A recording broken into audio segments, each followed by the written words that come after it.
안녕하세요. 책먹선이에요. 성냥팔이 소녀 알류매트 책 읽어드릴게요. 동화책 성냥팔이 소녀 현대판 같아요. 아, 음. 한스 크리스틴 안데르센과 그림 형제 그리고 그대들의 엠브로스 비어스에게 깊이 감사드리며 앞부분에 이렇게 나와 있습니다.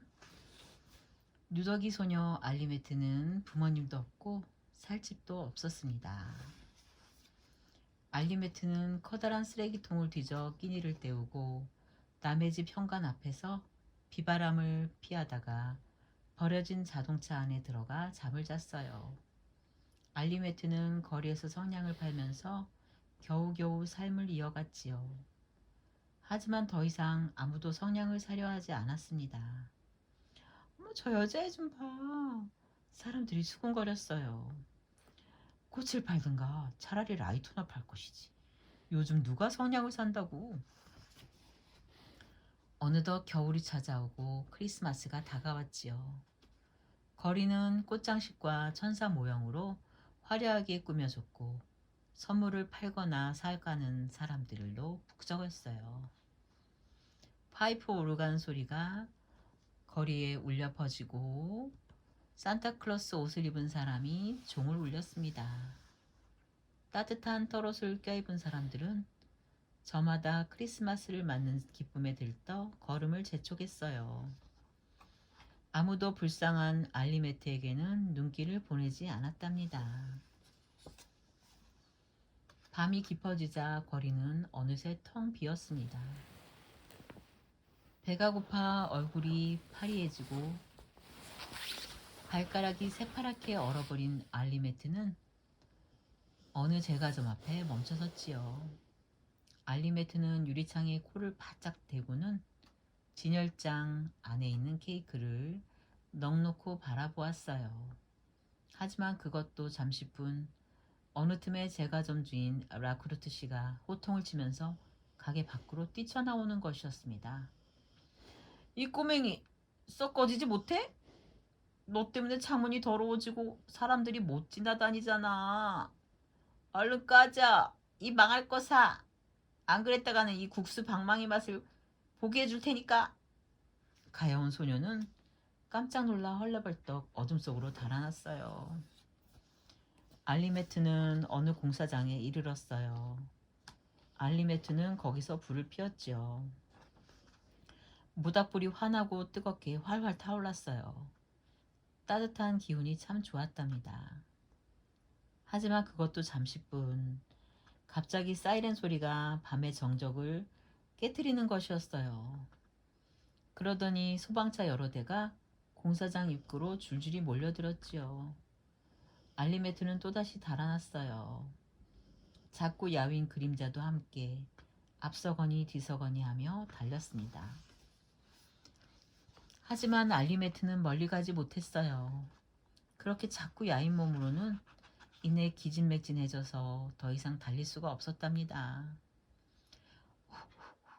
어지럽고 숨이 차서 금방이라도 죽을 것 같았어요.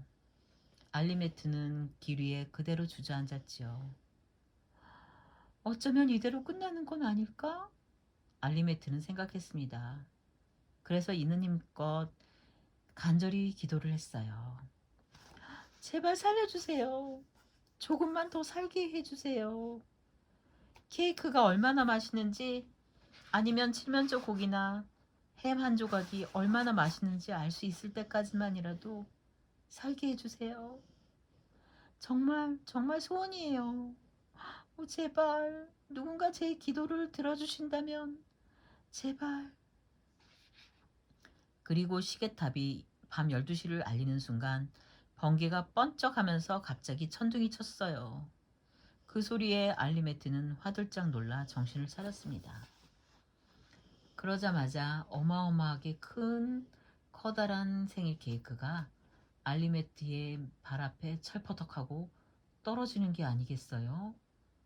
알리메트가 바닥에 흩어진 케이크 부스러기를 멍하니 바라보는 사이 잘 구워진 칠면조 고깃덩이가 하늘에서 마구 쏟아졌고 창고 하나를 털은 것만큼이나 많은 햄 덩어리들이 그 뒤를 이었어요. 그 다음에는 담요와 보라색 깃털 이불이 날아 내려와서 알리메트의 어깨를 감싸 주었습니다. 누군가 기도를 들은 게 틀림없어요. 알리메트의 소원이 이루어졌어요. 커다란 소세지 고리가 쿵 소리를 내며 떨어지더니 관객처럼 알리메트를 에워쌌지요. 세발 자전거 한 대가 알리메트의 발 앞에 내려앉았고 그러고 나서는 다시 조용해졌어요. 하지만 그것도 잠시뿐. 두 번째 번개와 함께 우르릉쾅쾅 날씨가 다시 요술을 부리기 시작했지요. 묵직하고 검은 구름을 뚫고 온갖 요란한 잡동사니들이 와르르 땅바닥으로 쏟아졌어요. 알리메트가 소원을 빌었을 법한 여러 가지 물건들이 하나도 빠짐없이 비처럼 죄다 쏟아져 내렸지요. 가로등이 깜빡거리고 바닥이 흔들렸어요. 제과점 라크루트 시내 부부는 밤늦게까지 마주 앉아 돈을 세고 있었답니다. 부부는 바깥에서 들려오는 천둥 번개 소리에 깜짝 놀랐지요. 라크루트 씨가 문틈으로 바깥을 내다보며 외쳤어요. 세상에 물건들이 비처럼 쏟아지고 있어. 두 사람은 순식간에 욕심으로 얼굴빛이 파랗게 변하더니 감나가는 물건들을 잡아채려고 집 밖으로 뛰쳐나갔지요. 멋진 욕실 기구 세트가 우박처럼 쏟아져 부부를 덮쳤지만 커다란 딸기 젤리 덩어리가 입안으로 떨어지는 바람에 두 사람은 비명조차 지르지 못했습니다. 다음 날 아침이 되어서야 하늘이 맑게 개었습니다. 하늘에서 쏟아진 물건들은 11m 높이까지 쌓여 있었지요. 그 물건들을 헤치고 알리메트 씨가 다친 데 하나 없이 깔끔한 모습으로 기어 나왔습니다. 도대체 내가 무슨 소원을 빌었던 거지? 알리메트가 외쳤습니다. 바로 그때였어요. 우체부 아저씨가 부지런히 자전거 페달을 밟으며 저쪽에서 달려오고 있었지요. 그런데 자전거가 마멀레이드 웅덩이에 미끄러져 넘어지는 바람에 아저씨는 두 팔로 진짜 곰처럼 커다란 테디베어 인형을 끌어안고 말았습니다. 살려줘! 날 깨물면 안 돼! 우체부 아저씨가 깜짝 놀라 소리쳤어요. 그냥 곰인형이에요. 알리메트가 아저씨를 일으키며 말해주었습니다. 말도 안 돼. 동물원에서 도망쳐 나온 곰 같은데? 대체 무슨 일이 있었던 거지? 이건 다 뭐야? 모두 다 저를 위한 거예요. 제가 소원을 빌었거든요. 그랬더니 어젯밤에 하늘에서 이것들이 쏟아졌어요. 그게 다예요. 그게 다라니. 그건 아니지. 이제 이것들을 가지고 뭘 할 거니? 우체부 아저씨의 물음에 알리메트가 대답했어요. 선물이요. 사람들에게 나눠줄 거예요. 지금 당장이요. 물건들이 망가지기 전에. 그래? 네 생각이 그렇다면 나도 당장 시작할게. 사람들에게 어서 이 소식을 알려야지. 그리하여 도시 구석진 곳에서 숨어 지냈던 사람들이 하나하나 밖으로 나오기 시작했습니다. 다리를 절거나 몸이 마비되어 움직이기 힘든 사람, 춥고 배고픈 사람, 젊은이와 노인, 성직자와 풀 죽은 사람, 몸이 아픈 사람과 맹인, 그리고 정신박약인 사람까지 모두들 눅눅하고 어두운 사람들한테서 잊혀져 버린 변두리에서 나와서 모습을 드러냈습니다. 부자들은 의리의리한 저택의 창가에 서서 이기적이고 깔보는 태도로 그 끝없는 행렬을 못마땅하게 바라보았습니다. 우리 도시의 명성에 먹칠을 해도 입은 수지. 담장 밑에나 모여 사는 가난뱅이들 주제에 지금 시위 행진이라도 하겠다는 건가? 까맣게 잊혀 지냈던 자들이 제 주제도 모르고. 시장이 전화기에 대고 고래고래 소리를 질렀습니다. 그리고 곧바로 시의회를 소집했지요. 시의회는 당장 조치를 내렸습니다. 시장이 임명한 특사가 사람들이 모이는 현장을 조사해 경찰 기동대를 파견하고 군대를 출동시킨 것이었어요. 그 사이 제과점 주인 부부는 다리를 쩔뚝이며 알리메트에게 찾아가 무릎을 꿇고 말했습니다. 얘야, 네가 누군지는 모르겠다만 우리를 용서하렴. 우리가 정말 모질었구나. 우리가 다시 착한 일을 할 수 있도록 우리 도움을 받아주면 안 되겠니? 알리메트가 빙그레 웃으며 말했어요. 도움이라면 지금 당장 필요하지요. 그들은 다 함께 물건들을 정리하기 시작했어요.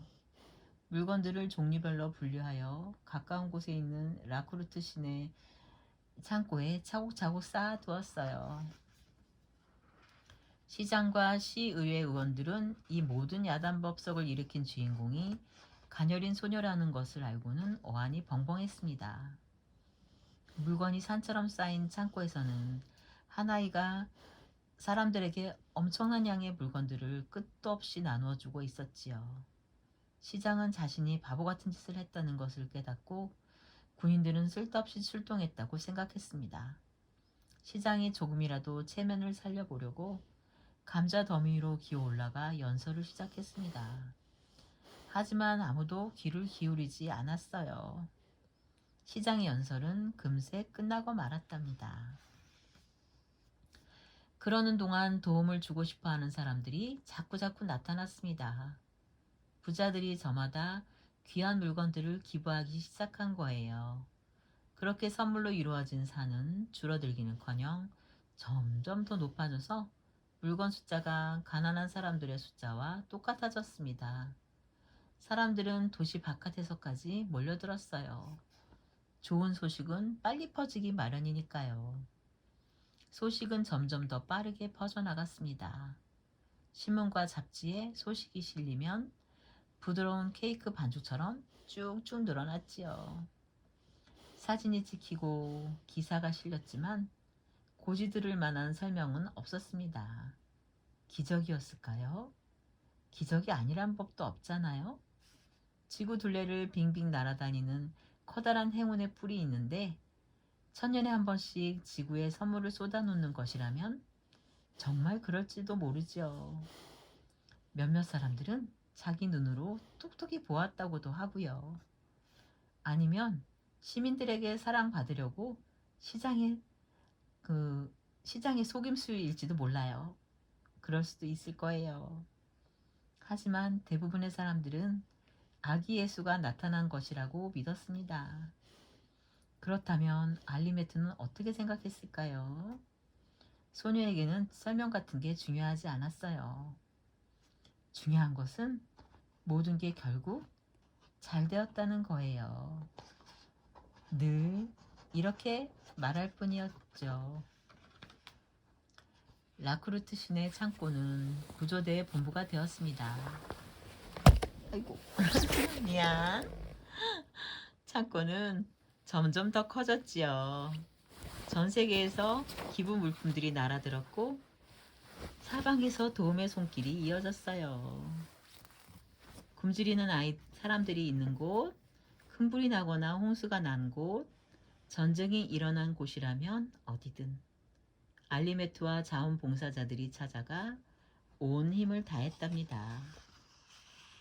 그 뒤로 천둥 번개가 그렇게 심하게 치는 날은 없었습니다. 그리고 구조대의 지도자로 성장한 알리메트가 다시 그날처럼 소원을 비는 일은 없었지요. 알리메트는 행복했고 더 이상 바랄 것이 없었거든요. 하지만 비바람이 부는 날이면 대부분의 사람들은 집안에 있겠지만 알리메트는 발코니로 달려나가 검은 구름을 향해 손을 흔든다고 해요. 스웨덴 이웃들과 함께하는 삶, 저도 꿈꾸고 싶네요. 작은 것부터 실천할게요. 저희 써니가 사라졌습니다. 얼굴도 안 보이네요. 오늘도 행복한 하루 되시고요. 사랑합니다. 써니가 어떻게 자고 있나 한번 보여드릴게요.